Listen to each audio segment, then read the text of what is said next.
অহনার শরীর কম্পন দিয়ে উঠল। আশ্চর্য, এই উনি আমার নাম জানলো কিভাবে? অহনা বলল, আপনি আমার নাম জানলেন কিভাবে? আগেও কি আমাদের দেখা হয়েছিল?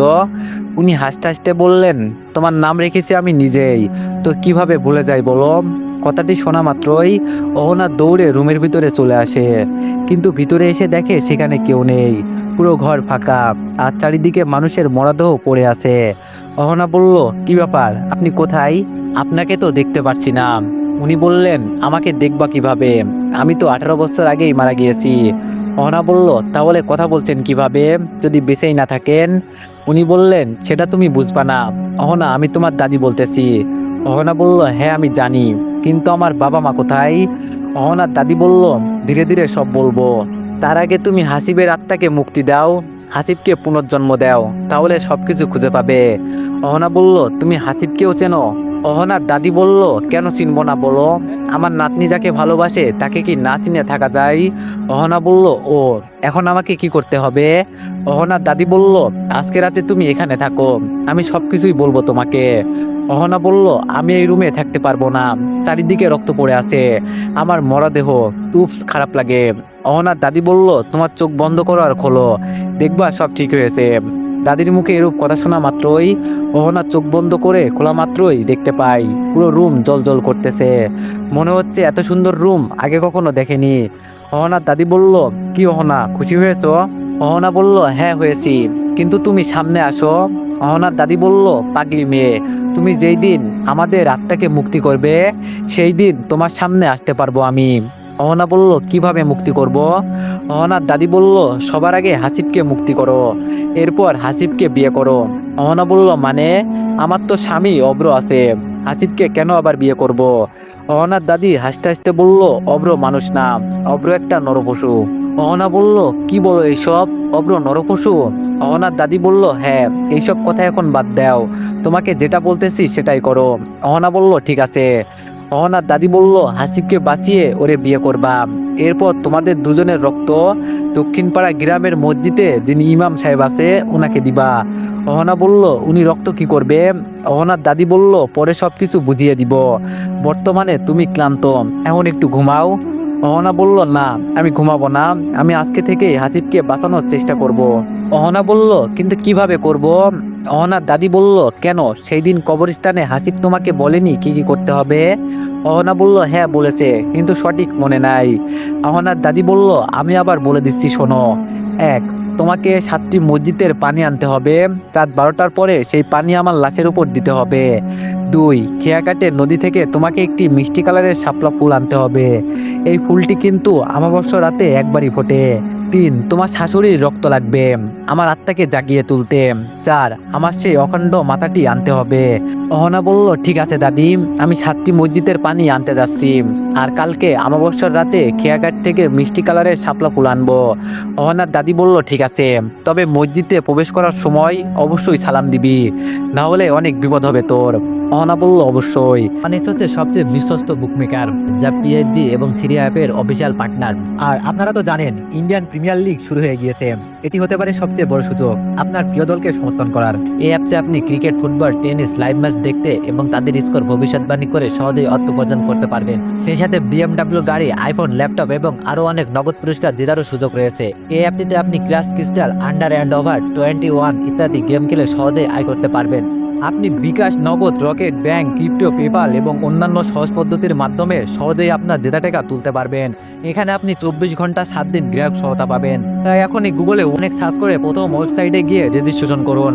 আর হ্যাঁ, রেজিস্ট্রেশনের সময় আমার প্রোমো কোড VOTO7 ব্যবহার করে প্রথমবার ডিপোজিটে 20,000 টাকা পর্যন্ত পান। এরপর অহনা সাপ হয়ে দূরত্ব একটি মসজিদের সামনে আসে, মসজিদে প্রবেশ করে, কিন্তু সালাম দেয় না। মানে অহনার মনেই ছিল না সালামের কথাটি। অহনা যখনই পানি নিতে যাবে ঠিক সেই মুহূর্তে কলটি উধাও হয়ে যায়, আবার যখন একটু পিছনে আসে আবার সব ঠিক হয়ে যায়। অহনা এর রহস্য বুঝতে পেরে সালাম দিয়ে বসে, আসসালামু আলাইকুম, আমার ভুল হয়েছে, দয়া করে ক্ষমা করবেন। কথাটি বলেই নলকূপে হাত দেওয়া মাত্রই পানি বেরোতে থাকে। তো পানি নিয়ে অহনা যখন ফিরছিল ঠিক সেই মুহূর্তে অহনা বুঝতে পেল কেউ একজন তার পায়ে শিকল বেঁধে রেখেছে। অহনা ভয় না পেয়ে বলে উঠল, যুদ্ধ করলে সামনে আসো, লুকিয়ে থেকো না। ক্ষণিকেই উত্তর আসলো, আমি সামনে গেলে তুমি ভয়েই মারা যাবে, তাই বলতেছি কি তোমার শরীর থেকে একটু রক্ত খাইতে দাও আমাকে। অহনা বলল, কেন? অদৃশ্য মানুষটি বলল, কারণ তোমার রক্ত পান করলে আমি তৃপ্তি পাবো। কথাটি শোনা মাত্রই অহনা কথা না বাড়িয়ে নিজেই নিজের শরীরকে আহত করে রক্ত বের করে সেই রক্ত তাকে খেতে দেয়, আর মুহূর্তেই পা থেকে শিকল খুলে যায়। অহনা দেরি না করে যখনই অন্য একটু মসজিদে যাচ্ছিল, ঠিক সেই সময় অহনার সামনে তার শাশুড়ি চলে আসে। শাশুড়িকে সামনে দেখা মাত্রই অহনার পায়ের নিচের মাটি যেন সরে যায়। অহনা কি করবে ভেবে পাচ্ছিল না। এমন মুহূর্তে শাশুড়ি নিজেই বলে উঠল, কি ব্যাপার বৌমা, খুব অবাক হলে মনে হয়, কেমন লাগলো আমার সারপ্রাইজ? অহনা বলল, হ্যাঁ ভালোই লাগলো, কিন্তু আর একটু পর দেখা হলে আরো ভালো হতো। এখন যুদ্ধ করার সময় আমার হাতে নেই, দয়া করে পথ ছাড়ুন। শাশুড়ি মা হাসতে হাসতে বলল, আমি কি পথ ছাড়ার জন্য এখানে এসেছি? শাশুড়ির মুখে এরূপ কথা শোনা মাত্রই অহনা দৌড়ে গিয়ে শাশুড়ির পা জড়িয়ে ধরে বলে, মা আমাকে ক্ষমা করে দিন, আমার ভুল হয়েছে। অহনার মুখে এমন বাক্য শুনে উনি হা করে হাসতে থাকে। এর মধ্যে অহনা সাপে পরিণত হয়ে শাশুড়ির পায়ে কামড় দিয়ে বসে, যাতে শাশুড়ির মৃত্যু হয়। আফসোস তার শাশুড়ির কিছুই হয় না, বরং অহনাকে বলে, যত ইচ্ছা কামড় দে, লাভ হবে না, তোর এই সামান্য বিষ আমার চুল পরিমাণ ক্ষতি করতে পারবে না। সুযোগ পেয়ে অহনা ইচ্ছা মতো কামড়াতে লাগে। কামড়াতে কামড়াতে সেই স্থানটি ক্ষত বেশ বড় হয়ে যায়, আর সেই স্থান থেকে রক্ত বেরোতে লাগে। অহনা কৌশলে সেই রক্ত একটি শিশিতে ভরে নেয়, কারণ হাসিবকে বাঁচাতে হলে এই খারাপ মহিলার রক্ত লাগতো। পর্যাপ্ত রক্ত নেওয়া শেষে অহনা শাশুড়ির পা ছেড়ে দিয়ে আবার মানুষ রূপে চলে আসে, আর অন্যদিকে শয়তান মহিলা হাসতে থাকে। অহনা বলল, নরখাদক পিশাচ, তোর এই হাসি বেশিক্ষণ থাকবে না, আমি তোকে শেষ করে দিব, অপেক্ষায় থাক। কথাটি বলতে না বলতেই অহনার শাশুড়ি কষে একটা থাপ্পড় দিয়ে বসে অহনাকে। প্রতি উত্তরে অহনা থাপ্পড় দিতে গেলে অহনা তার শক্তির কাছে পেরে ওঠে না। অহনার শাশুড়ি বলল, আমি তোর বাবা মাকে মেরে ফেলেছি, তোকেও মেরে ফেলবো, 2টা দিন ধৈর্য ধর একটু। অহনা বলল, ও তুই আমার বাবা মাকে মেরে ফেলেছিস? তোর জন্য আমি আমার বাবা মায়ের স্নেহ ভালোবাসা পাইনি। অহনার শাশুড়ি বলল, হ্যাঁ আমি তাহেরা, তোর বাবা মাকে মেরে ফেলেছি, তোকেও মেরে ফেলতাম কিন্তু মারিনি। অহনা বলল, কি তোর নাম তাহেরা? অহনার শাশুড়ি বলল, হ্যাঁ আমার নাম তাহেরা, খারাপ দিনের রানী আমি, বুঝলি? অহনা বলল, ভালো, খুবই ভালো।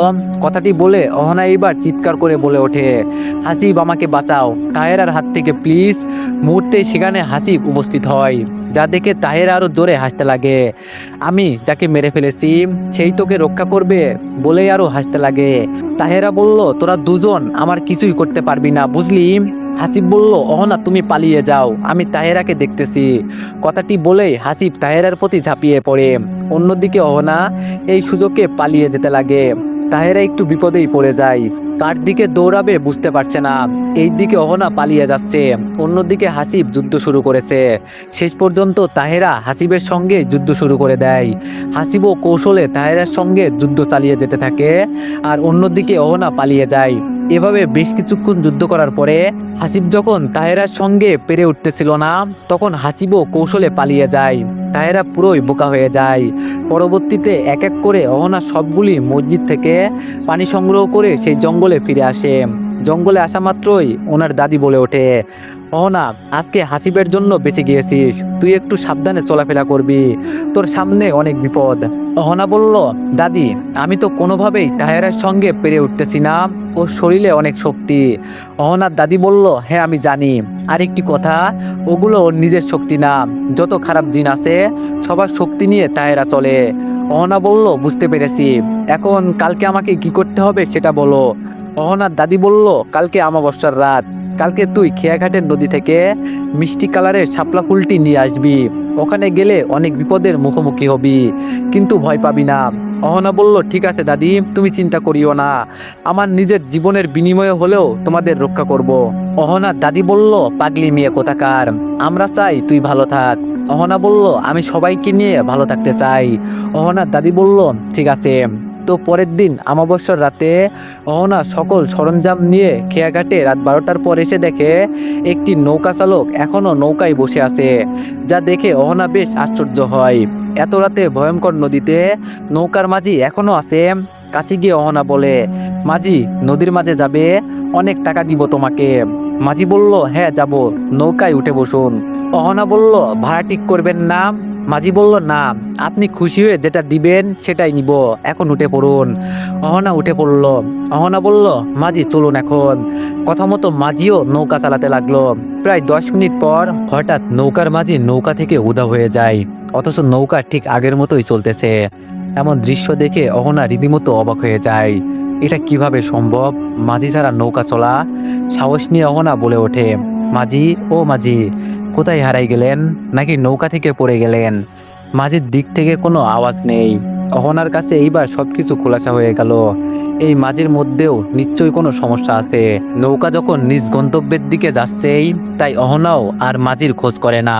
এভাবে 20 মিনিট যাওয়ার পর হঠাৎ মাঝির দিক থেকে আওয়াজ আসলো, আপনার গন্তব্যে যাইতে আর সর্বোচ্চ 10 মিনিট লাগবে। এই 10 মিনিটে আমি আপনার সঙ্গ দিতে চাই। অহনা বলল, সঙ্গ দিতে চাই মানে? আর একটু আগে আপনি কোথায় হারিয়ে গিয়েছিলেন? মাঝি বলল, সঙ্গ মানে বোঝো না? আপনার কাছে যেতে চাই, আপনাকে কাছে পেতে চাই। অহনা বলল, বাজে কথা বন্ধ করুন, না হলে। মাঝি বলল, না হলে কি? হ্যাঁ, আমাকে মেরে ফেলবেন? বলেই মাঝি হাসতে লাগলো। ভয়ঙ্কর একটা হাসি দিয়ে মাঝি একটা ভয়ঙ্কর রূপে চলে আসে। রূপটা এমন ছিল, পুরো শরীর পচে যাওয়া, শুধুমাত্র মাথাটি বাদে। এমন রূপ দেখে অহনা ভয় না পেয়ে শান্ত গলায় বলল, এইসব আমি ভয় করি না, এর চেয়ে আমি বেশি ভয়ঙ্কর, বুঝলা? কে শোনে কার কথা? মাঝি অহনার কথাই পাত্তা না দিয়ে অহনার দিকে এগোতে লাগে। অহনাও উপায় না পেয়ে সেই ভয়ঙ্কর কুচকুচে সাপ রূপে চলে আসে। যা দেখা মাত্রই মাঝি বলে ওঠে, অগ্নিমাতা আপনি, আমার ভুল হয়েছে, আমাকে ক্ষমা করে দিন, এমন কাজ আর জীবনেও করব না, কথা দিচ্ছি। মাঝির করুণ অবস্থা দেখে অহনা ক্ষমা করে দেয় আর বলে, তুমি বাঁচতে চাইলে আমি যা বলছি সেটা করো, অন্যথায় তোমার মাথা কেটে ফেলবো। মাঝি বলল, জি মাতা, আমি সেটাই করতেছি। ওই তো দেখুন মিষ্টি কালার শাপলা ফুলটি। কিন্তু অগ্নিমাতা, এই ফুল নিতে হলে ফুলের চারপাশে যে রাক্ষসগুলি রয়েছে তাদের খুশি করতে হবে, অন্যথায় ওরা ফুল দিবে না। অহনা বলল, সমস্যা নেই, তুমি ফুলের কাছে চলো, যা হবে আমি দেখব। মাঝি অহনার কথা মতন ফুলের কাছে যাওয়া মাত্রই চারিদিকে একটি আগুনের গোলাকার বৃত্ত তৈরি হয়, যা ফুলকে সাপোর্ট দিচ্ছে। এমন দৃশ্য দেখে অহনা বলে ওঠে, আমি অগ্নিমাতা, এই ফুল নিতে এসেছি, দয়া করে কেউ সমস্যা সৃষ্টি করবে না, অন্যথায় সবার বিনাশ করব আমি। পানির নিচ থেকে আওয়াজ আসলো, তুমি অগ্নিমাতা হও আর যেই হও, এই ফুল আমরা দিব না। এই ফুল বছরে একটিবারই ফোটে, যা সবাই নেওয়ার চেষ্টা করে। অহনা বলল, দয়া করে আমাকে ফুলটি দিন, আমার ভালোবাসাকে বাঁচাতে হবে। আবার পানির নিচ থেকে আওয়াজ আসলো, ভালোবাসাকে বাঁচাতে হবে মানে? এরপর অহনা পুরো কাহিনী বলতে থাকে। এভাবে 30 মিনিট বলার পরে হঠাৎ অহনার মাথা ঘুরে পড়ে যায়। এরপর যখন অহনার জ্ঞান ফিরল, তখন অহনা দেখতে পায় সে নদীর কিনারায় শুয়ে আছে, সঙ্গে মিষ্টি কালার শাপলা ফুলটিও। এর মধ্যে অহনার সঙ্গে কি ঘটে গিয়েছে সবাই পরবর্তীতে জানতে পারবে, এটা বর্তমান সিক্রেট। ফুল পেয়ে অহনা বেশ খুশি, কারণ নিজের ভালোবাসার মানুষকে বাঁচাতে পারবে, তার বুকে মাথা রেখে ঘুমাতে পারবে। এইসব ভাবতে ভাবতে হঠাৎ অহনার মাঝির কথা মনে পড়ে যায়, কিন্তু মাঝিকে কোথাও খুঁজে পায় না। দীর্ঘক্ষণ খোঁজার পরে হঠাৎ মাঝির কণ্ঠ ভেসে আসে, অগ্নিমাতা আমাকে ক্ষমা করবেন, আমি নিজের সম্পূর্ণ কথাটি শেষ হওয়ার আগেই আবার নিশ্চুপ হয়ে যায়। অহনা বুঝতে পারে মাঝির সঙ্গে নিশ্চয়ই খারাপ কিছু ঘটেছে, যার কারণে মাঝি নিখোঁজ। এরপর অহনা দেরি না করে আবার সেই জঙ্গলের দিকে রওনা দেয়, কিন্তু অর্ধেক রাস্তা আসতে না আসতেই আবার তার শাশুড়ির সঙ্গে দেখা হয়ে যায়। এইবার অহনা বেশ ভয় পেয়েছিল, কি করবে ভেবে পাচ্ছে না। অহনার শাশুড়ি বলল, কি গো বৌমা, নিজের স্বামীর থেকে ভালোবাসার মানুষকে বেশি ভালোবাসো? অহনা বলল, আমার কোনো স্বামী নেই। অহনার শাশুড়ি বলল, ওমা, অব্র তাহলে কে, তোমার দেবর নাকি? অহনা বলল, অব্র হলো রাক্ষস, ওর কোনো অস্তিত্ব নেই। অহনার শাশুড়ি বলল, তুমি দেখি এখন অনেক কিছুই জানো, নিশ্চয় এইসব তোমার দাদির আত্মা বলেছে। অহনা বলল, হ্যাঁ বলেছে, কোনো সমস্যা আপনার? অহনার শাশুড়ি বলল, আমি তাহেরার কোনো সমস্যা নাই, আমি শুধুমাত্র মিষ্টি কালার শাপলা ফুলটি চাই এবং তোর প্রাণ। অহনা বলল, মানে? তাহেরা বলল, মানেটা অনেক সোজা, তোর প্রাণ নিতে চাই, সঙ্গে শাপলা ফুলটাও। অহনা বলল, আমি বেঁচে থাকতে কখনোই ফুল তোর হাতে দিব না, আর একটা কথা মাথায় রাখ, তোর মৃত্যু আমার হাতেই আছে। তাহেরা হাসতে হাসতে বলল, তুই বেঁচে থাকলে তো ফুলটা রক্ষা করবি, তুই তো বেঁচেই থাকবি না। কথাটি বলেই তাহেরা অহনাকে কষে একটা থাপ্পড় দেয়। থাপ্পড়ের ওজন এতটাই ছিল যে অহনা 20 হাত দূরে গিয়ে ছুটে পড়ে। থাপ্পড় খেয়ে অহনা ভাবতে থাকে, তাহেরার শরীরে এত শক্তি, একটি থাপ্পড় খেয়ে মনে হচ্ছে মারা যাব। মনে শক্তি এবং সাহস নিয়ে আবার অহনা উঠে দাঁড়ায়। তাহেরা, তুই কি ভেবেছিস তোর এই সামান্য থাপ্পড়ে আমি মারা যাব? কখনোই না। আমি হচ্ছে অগ্নিমাতা, বুঝলি? অহনার শাশুড়ি তাহেরা বলল, তোর মতো কত অগ্নিমাতাকে মেরে ফেললাম, আর সামান্য তুই, তোকে মারতে আমার একটুও সময় লাগবে না, কিন্তু আমি তোকে কষ্ট দিয়ে মারবো। অহনা বলল, চেষ্টা করেই দেখ। বলেই অহনা সাপরূপে এসে তাহেরাকে আহত করার চেষ্টা করে, কিন্তু কোনোভাবেই তাহেরার সঙ্গে পেরে ওঠে না। বরং তাহেরাই অহনাকে এতটাই মেরেছে যে অহনা আর উঠে দাঁড়াতে পারছে না। অহনা বাঁচার জন্য হাসিবের আত্মাকেও ডাকে, কিন্তু হাসিবের আত্মাও আর সেখানে আসে না। নিরুপায় হয়ে অহনা মৃত্যুকে গ্রহণ করে। তাহেরা বলল, এতটুকুই শেষ, উঠে দাঁড়াও, আমার সঙ্গে যুদ্ধ করো। অহনা নিশ্চুপ, মুখ দিয়ে কথাই আসতেছে না, এতটা মার খেয়েছে। এরপর তাহেরা অহনার কাছে গিয়ে মিষ্টি কালার শাপলা ফুলটি নিজের দখলে নিয়ে নেয় এবং অহনাকে শিকল দিয়ে বাঁধে।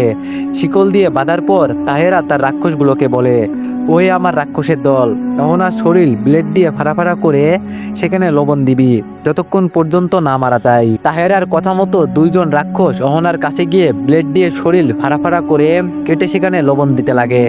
অহনা কষ্টে বাঁচাও বাঁচাও বলে চিৎকার করতে থাকে। আফসোস, কেউ বাঁচাতে আসে না। এভাবে দীর্ঘ 2 ঘন্টা অহনাকে নির্যাতন করার পর একজন রাক্ষস বলে ওঠে, আরে ও তো মারা গেছে, এত লবণ দেওয়ার কি দরকার? দাঁড়াও, আমি চেক করে দেখতেছি মারা গেছে নাকি মারা যাওয়ার অভিনয় করতেছে। কথাটি বলেই রাক্ষস চেক করে দেখে অহনা সত্যি সত্যি মারা গেছে। কিরে, মারা গেছে নাকি বেঁচে আছে? মারা গিয়েছে, চল আমরা এখন চলে যাই। হ্যাঁ। এরপর 2 রাক্ষস অহনার মরাদেহ সেখানে ফেলেই তাহেরার কাছে চলে আসে। রাক্ষস বলল, মাতা, আমরা অহনাকে শেষ করে দিয়েছি। 2 রাক্ষসকে দেখে তাহেরা বেশ রাগান্বিত হয়, উচ্চকণ্ঠে বলে ওঠে, এই পাগলের দল, তোদেরকে আমি আসতে বলেছি নাকি সারা রাত ওখানেই থাকতে বলেছি? রাক্ষস বলল, থাকতে বলেছেন। তাহেরা বলল, তাহলে তোরা আসলি কেন আমার পারমিশন ছাড়া? রাক্ষস বলল, আরে মাতা, অহনা মারা গিয়েছে, আমরা যেভাবে ওরে নির্যাতন করেছি বলার বাইরে। তাহেরা বলল, চল দেখি কিভাবে নির্যাতন করেছিস। কথাটি বলেই তাহেরা রাক্ষসের দল নিয়ে এসে দেখে অহনার লাশ সেখানে নেই, মনে হচ্ছে কেউ একজন নিয়ে গিয়েছে। তাহেরা বলল, এই অহনার লাশ কোথায়? রাক্ষসগুলো বলল, মাতা, অহনার লাশ তো এখানেই ছিল একটু আগে, আমরা যেভাবে অহনাকে মেরেছি ও তো মারা গিয়েছে, তাহলে পালিয়ে গেল কিভাবে বুঝলাম না তো। কথাটি শোনা মাত্রই তাহেরা ছুরি বের করে সেই রাক্ষস দুটিকে সেখানেই শেষ করে দেয় আর অহনাকে খুঁজতে লাগে। তন্ন তন্ন করে খুঁজেও অহনাকে কোথাও খুঁজে পায় না। তাহেরার মনে একটু ভয় ঢুকে যায়, যদি কোনোভাবে অহনা বেঁচে যায় তাহলে আমার মৃত্যু নিশ্চিত হবে, কেউ আটকাতে পারবে না। অন্যদিকে অহনার জ্ঞান ফিরে আসলে অহনা বলে, আমি কোথায়? তুমি আমার বাড়িতে। কণ্ঠটা শোনা মাত্রই অহনা আবার ভয়ে থরথর করে কাঁপতে লাগে আর বলে ওঠে, তুমি? ভয় পেও না, আমি তোমার কোনো ক্ষতি করব না, বরং তোমাকে সাহায্য করব। অহনা বলল, আমার বিশ্বাস হয় না তুমি আমাকে সাহায্য করবে। অহনা, বিশ্বাস করো, আমি তোমাকে সত্যি সাহায্য করব। যদি সাহায্য না করতাম তাহলে কি তাহেরার রাক্ষসের কাছ থেকে তোমাকে লুকিয়ে নিয়ে আসতাম? অহনা বলল, ও, তুমি আমাকে বাঁচিয়েছো? হ্যাঁ, আমি তোমাকে বাঁচিয়েছি। জীবনে অনেক পাপ করেছি, কিন্তু এখন তোমাকে সাহায্য করে কিছুটা পাপ কমাতে চাই আমি। অহনা বলল, অভ্র, যদি তোমার মা এইসব জানতে পারে তখন? অভ্র বলল, আরে পাগলি, তাহেরা আমার মা নয়, ও আমাকে তৈরি করেছে শুধুমাত্র তোমার সঙ্গে অভিনয় করে সংসার করতে। অহনা বলল, বুঝতে পেরেছি, একটা কথা বলি? অভ্র বলল, হ্যাঁ নিশ্চয়ই, বলো, কি জানতে চাও? অহনা বলল, তুমি কি মানুষ নাকি অন্য কিছু, সত্যি করে বলবা। অভ্র বলল, অহনা, আমি মানুষ না, আমি হলাম একটি অতৃপ্ত আত্মা যা তাহেরা বশ করে রেখেছে। অহনা বলল, ও, তাহলে আমি হাসিবকে বিয়ে করতে পারবো, কোনো বাধা আসবে না? অভ্র বলল, না, কোনো বাধা আসবে না, কিন্তু হাসিবকে আগে বাঁচাতে হবে। অহনা বলল, বাঁচাবো কিভাবে বলো? খেয়াঘাটের নদী থেকে মিষ্টি কালার শাপলা ফুলটি তুলে আনার সময় তাহেরা আমাকে মেরে সেই ফুলটি কেড়ে নিয়েছে, ওই ফুল ছাড়া হাসিবকে বাঁচানো অসম্ভব। অভ্র বলল, তুমি চিন্তা করিও না, আমি সেই মিষ্টি কালার শাপলা ফুলটি এনে দিব তোমাকে, আর তুমি হাসিবের অখণ্ড মাথাটি খুঁজে বের করো। অহনা বলল, সত্যি তো এনে দিবে নাকি পরে আবার তাহেরার মতো অভিনয় করবে? অভ্র বলল, তোমাকে কথা দিচ্ছি, সত্যি ফুলটি নিয়ে আসবো, আমাকে কথা দাও, হাসিবকে বাঁচানোর পর আমার আত্মাকে মুক্তি দিবে। অহনা বলল, হ্যাঁ, কথা দিলাম, হাসিবকে বাঁচানোর পর তোমার আত্মাকে মুক্তি দিব। অব্র বলল, ঠিক আছে, আমি তাহেরার কাছে চলে যাচ্ছি, তুমি অখণ্ড মাথাটি খুঁজে বের করো। এই বলে অব্র তাহেরার কাছে চলে যায়। তাহেরার কাছে আসা মাত্রই তাহেরা রাগান্বিত কণ্ঠে বলে, অব্র, তুই কোথায় গিয়েছিলি? ইদানিং দেখতেছি তুই আমাকে কিচ্ছু না জানিয়েই উধাও হয়ে যাস। অব্র বলল, মা, তোমার মতন আমিও অহনাকে খুঁজতে গিয়েছিলাম, কিন্তু কোথাও খুঁজে পাই না। আমি তো জানি অহনাকে না পাইলে আমাদের অনেক বড় সমস্যা হবে। তাহেরা বলল, হ্যাঁ, অনেক বড় সমস্যা হবে, যে কোনোভাবেই অহনার খোঁজ বের কর।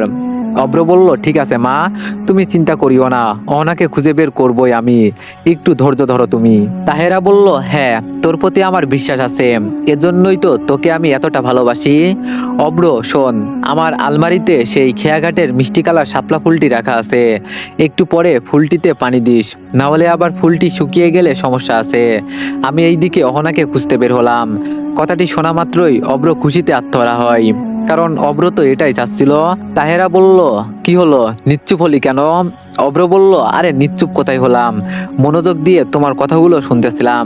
তুমি চিন্তা করিও না, আমি সময় মতন ফুলে পানি দিব, তুমি অহনাকে খুঁজতে যাও। এরপর তাহেরা অব্রকে দায়িত্ব দিয়ে অহনাকে খুঁজতে বের হয়। অন্যদিকে আবার অহনা হাসিবের অখণ্ড মাথা খোঁজার জন্য বেরিয়ে যায়। গন্তব্যস্থানে এসে যখন মাথাটি খুঁজতেছিল, এমন মুহূর্তে একটি আওয়াজ ভেসে আসে, অহনা, এই অহনা, তুমি কি হাসিবের অখণ্ড মাথা খুঁজতে এসেছো? অহনা বলল, হ্যাঁ, কিন্তু তুমি কে? তুমি বা কিভাবে জানলে? আমি সবকিছুই জানি। শোন, এভাবে খুঁজলে কখনোই পাবে না, তুমি একটা আমার কাজ করে দাও, তাহলে বলবো মাথাটি কোথায় আছে। অহনা কিছুক্ষণ নিস্তব্ধ থেকে বলে, জি বলুন, আমাকে কি করতে হবে? তুমি কি পারবে সেই কাজটি করতে? অহনা বলল, জি অবশ্যই পারবো, আমি হাসিবের জীবন ফিরিয়ে আনতে যে কোনো কাজ করতে পারি, আপনি শুধুমাত্র বলুন কি করতে হবে। অব্রকে আমার হাতে তুলে দিবে, তাহলেই হবে। অহনা বলল, কেন, অব্রকে আপনি কি করবেন সেটা আগে বলুন। সেটা তো তোমাকে বলবো না, তোমার কাজ অব্রকে দেওয়া, আমার কাজ হাসিবের অখণ্ড মাথা তোমাকে দেওয়া, এর বাইরে অন্য কিছু বলবো না, বলেই হাসতে লাগলো। অহনা বলল, আমি পারবো না এই কাজটি করতে। যদি নাই পারো তাহলে খুঁজতে থাকো হাসিবের মাথা, আমি চলে গেলাম, বলেই আবার হাসতে লাগলেন। অহনা তার কথায় কান্না দিয়ে মনোযোগ দিয়ে খুঁজতে থাকে। এভাবে খুঁজতে খুঁজতে ফজরের আজান দেয়, কিন্তু অখণ্ড মাথা খুঁজে পায় না। শেষে ক্লান্ত হয়ে অহনা চিৎকার করে বলে ওঠে, আমি অব্রকে আপনার হাতে তুলে দিব, আপনি আমার সামনে আসেন।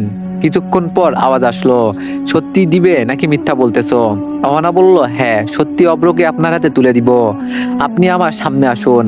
আমি সামনে যাব না, আমাকে দেখলে অনেক ভয় পাবে তুমি। অহনা বলল, সমস্যা নেই, সামনে আসুন।